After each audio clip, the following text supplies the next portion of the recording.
Bonjour tout le monde, bienvenue à une autre activité de dessin numérique avec le Benifab. Mon nom est Laurence. Aujourd'hui, notre projet va être un projet d'arrière-plan de jeux vidéo 2D en 8 bits, un peu comme Super Mario ou Sonic.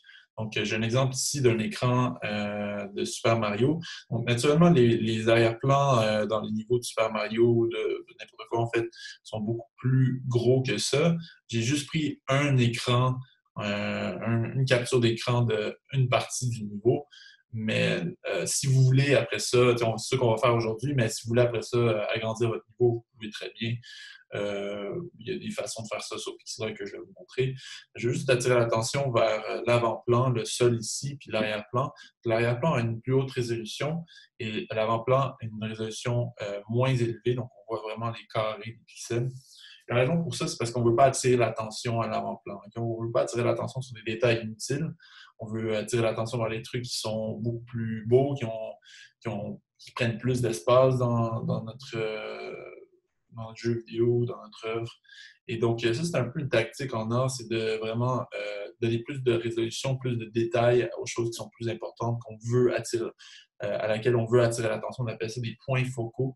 Et on n'a pas besoin de regarder le sol tant que ça, à part pour savoir où est-ce qu'on va. Donc, vraiment, c'est juste cette ligne-là qui est importante. S'il y a un trou, on veut le savoir, mais après ça, que le sol, que le gazon ait du détail à l'avant, c'est pas super important. Puis, je préfère regarder de toute façon la beauté de l'arrière-plan.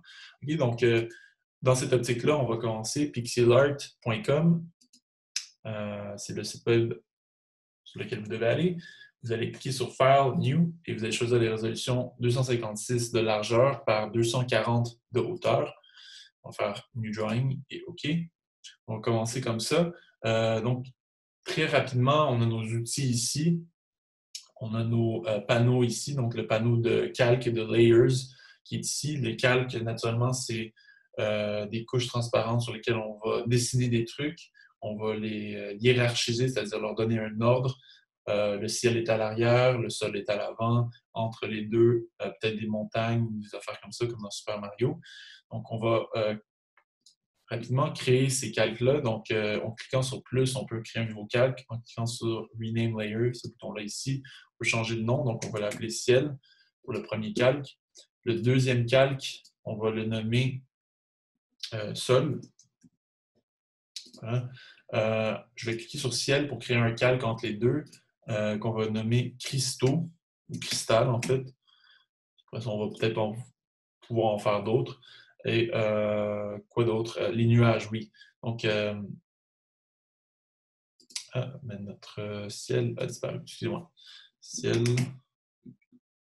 Excusez-moi, j'ai oublié de créer un nouveau calque. Plus et cristal, voilà. On va en créer un autre qui va s'appeler nuage, qui va être en arrière des cristaux. Donc, nuage. Voilà. On va commencer avec ça. Donc, on va aller directement. Ah non, j'ai fait la même chose. On va aller directement sur notre ciel. Nuage. Voilà. Directement sur le calque ciel, puis on va aller chercher l'outil de gradient. Donc, ça, c'est des dégradés. On va aller cliquer sur ça. On va choisir une couleur. Moi, j'avais déjà choisi une sorte de couleur qui ressemblait à peu près à ça. Et une sorte de rose saumon. Puis, je vais cliquer à peu près ici, garder appuyé, puis je vais descendre comme ça pour faire mon dégradé. Donc, pourquoi je fais un dégradé qui ressemble à ça? C'est parce que je veux que mon ciel ait l'air un peu d'un coucher de soleil. Donc, on veut que ça ait du jaune au rose. Je peux même faire une copie de ce calque-là, donc Duplicate Layer, qui va apparaître par-dessus mon ciel copié. Puis ce qu'on va faire, c'est qu'on va le descendre. Puis on va faire un autre dégradé qui va partir du jaune, un jaune très, très, très pâle. Ça ressemble à ça. Et qui va aller vers le haut. Donc, si je suis capable de faire ça, il me semble que non. Bon, c'est pas grave, on va enlever ce calque-là. Ça va aller du rose au blanc. Il doit y avoir des options, transparence, ligne.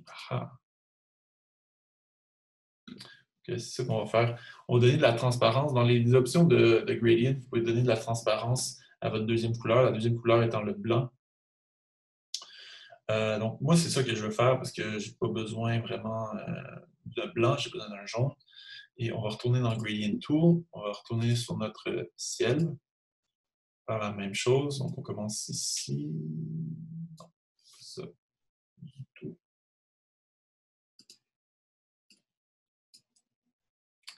Donc,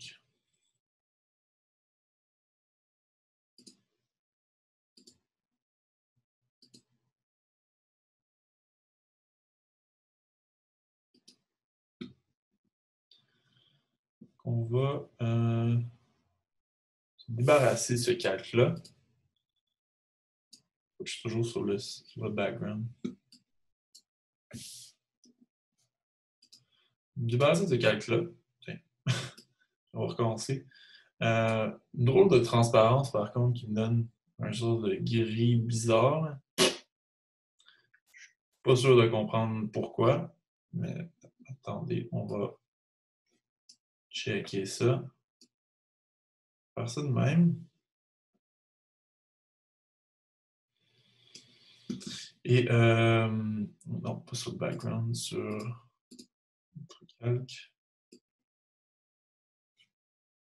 Ça comme ça. Puis je vais essayer de mettre une couleur en dessous, un sorte de jaune.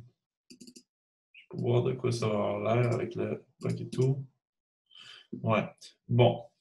Pas très optimisé leur outil de transparence de la couleur secondaire. Ça fait que, regardez ce qu'on va faire à la place. Donc, on va nommer naturellement ça ciel. Et première couleur va être mon rose saumon truc machin. Et la couleur secondaire, on va la définir à mon jaune. Voilà. Et on va aller prendre le Gradient Tool et on va juste faire ça comme ça. Et ça marche toujours pas. Ah, c'est parce que j'ai oublié d'enlever l'option, je pense. Ouais, voilà. On va l'enlever. Et que c'est beau. Voilà. Donc, ce qu'il fallait faire, en fait, c'est choisir une couleur secondaire, une couleur primaire, et juste faire notre gradient comme ça, en regardant appuyé puis en descendant. Ça fait notre ciel. Donc, on peut aller tout de suite après au sol. Et ce qu'on va faire, c'est qu'on va aller dans l'outil, les outils ici. On va aller chercher le Line Tool. En fait, non, pas le Line Tool, on va chercher le Square Tool. Et on va choisir une résolution de pixels de 2. Et on va aller, après ça, choisir aussi une couleur, une sorte de vert bleuté. Donc, une sorte de turquoise. Okay, c'est une couleur qui ressemble à ça. Et on va faire juste un sol ici, pas très gros, pas besoin d'être énorme. On va le remplir avec le Bucket Tool, donc en cliquant dessus.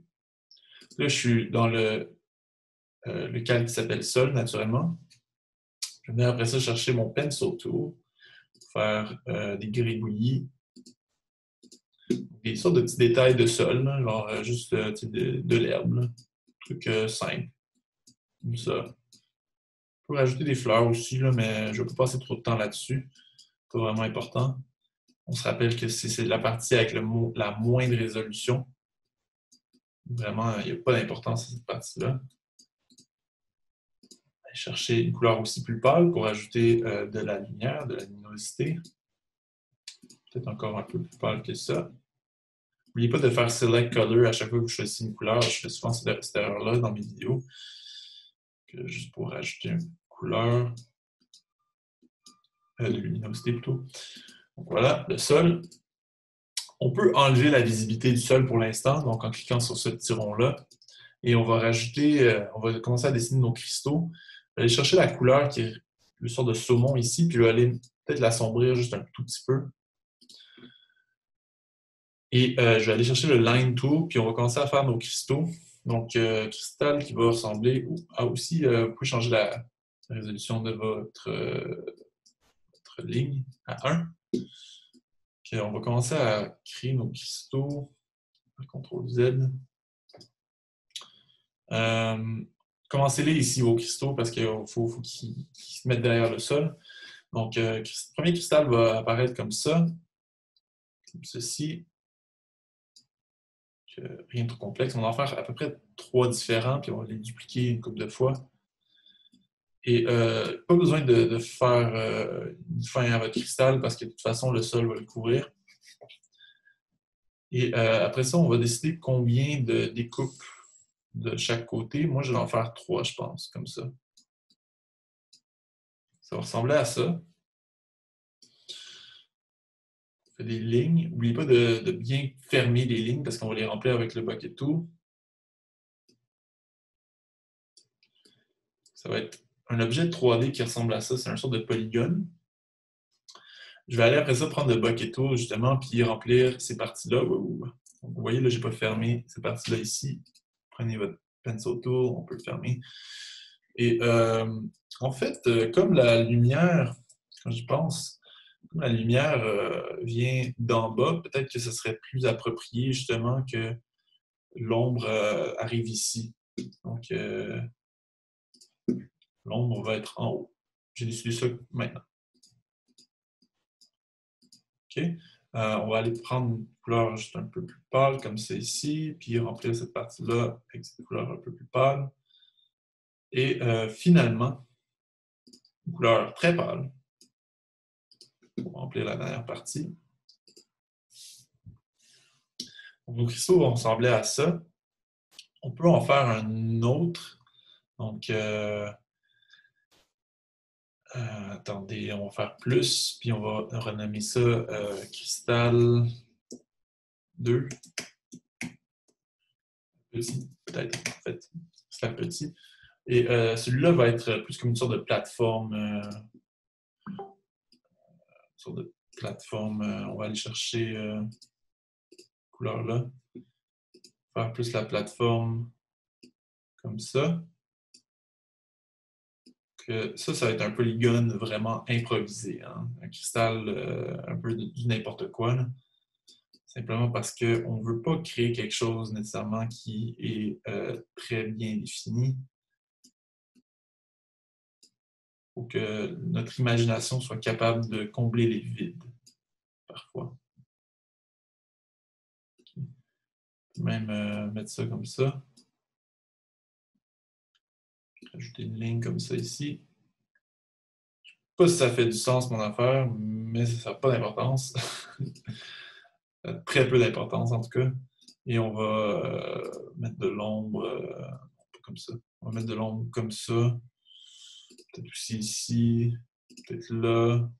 On va aller chercher la deuxième couleur. Donc, je prends le Color Picker Tool. Je vais chercher les couleurs que j'avais avant. On va mettre une comme ça ici. Peut-être une comme ça. Puis, finalement, la dernière couleur. Color Picker. On prend cette couleur-là. On va remplir ceci, là.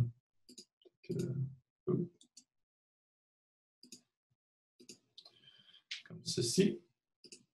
Allez. Et j'allais prendre, je peux faire X pour changer ma couleur au jaune, puis ça va être les reflets. Donc, on va faire des petits reflets. Oups. Donc, on va faire des petits reflets sur, bon, ici, premièrement, pour accentuer le fait qu'il y a de la lumière qui rebondit. Puis peut-être rajouter de la ligne aussi, comme ça, puis faire vraiment des reflets sur ces parties-là qui sont illuminées.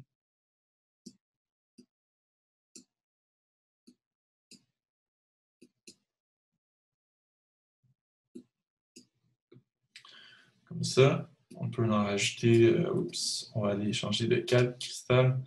On a rajouté quelques reflets ici aussi. Vos reflets n'ont pas besoin d'être exceptionnels. On s'entend que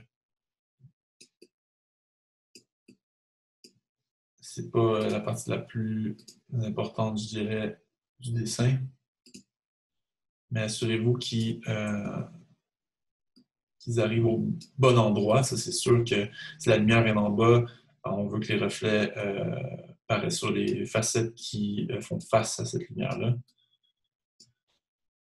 Voilà, comme ça. Voilà. Je pense que ça va.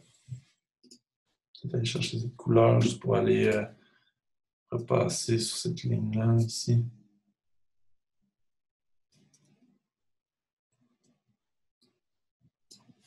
Voilà. OK. Avec le sol, ça a l'air de ça. On peut faire des copies donc du grand cristal, disons, faire une copie en faisant duplicate layer. Vous voyez, ça fait copy crystal, puis là, on peut le mettre à une autre place, comme ça ici. On peut faire une autre copie même. Ouais, on va en faire une autre copie de ce gros cristal-là et qu'on va déplacer parfait à l'arrière de notre genre comme ça, même plus comme ça. Voilà. Ça ressemblait à ça. Là, on a notre monde, un monde avec des cristaux. Il ne reste plus à faire des nuages, naturellement.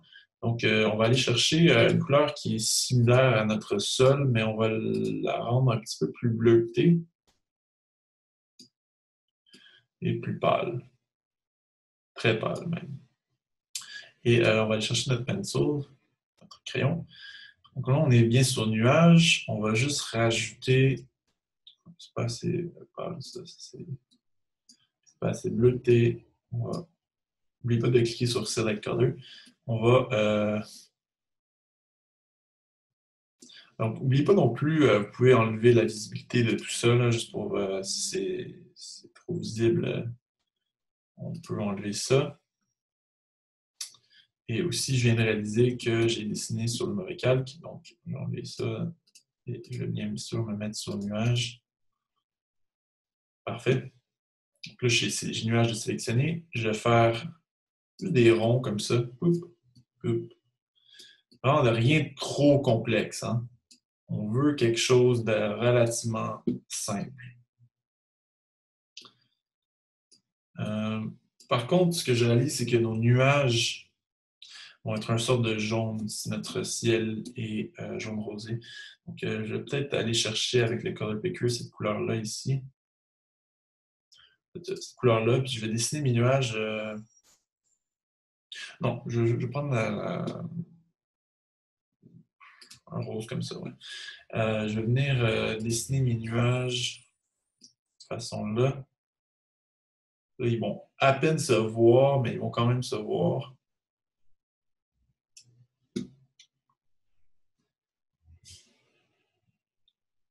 Ceci. Oh. Si vous avez une souris qui vous cause trop comme moi, faites-les en section vos nuages. Comme ça. Vous pouvez en faire un autre ici. Ça, rien de trop complexe. Voilà. Et n'oubliez pas de les fermer. Hein? Toujours fermer vos formes. Que celui-là, on va venir le fermer ici. Là. Wow.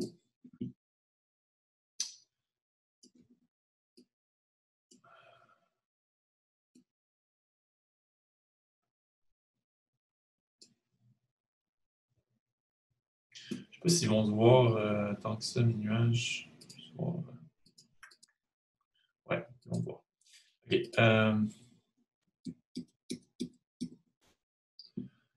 Je trouve une bonne façon de fermer le tout.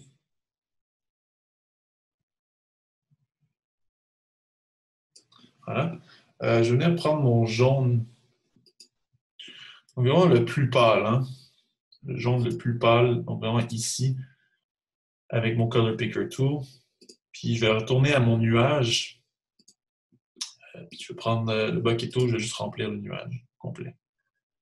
Puis, je vais faire la même chose ici. Et c'est aussi simple que ça. Bon, aussi simple, c'est sûr que ça a pris quelques étapes, mais si on rajoute tout en visibilité, on a notre monde, on a notre sol, on a notre genre des sortes de cristaux qui peuvent agir comme montagne, on a des nuages, on peut rajouter d'autres éléments aussi, on peut y aller vraiment à l'infini, mais à la base, c'est ça que ça va donner.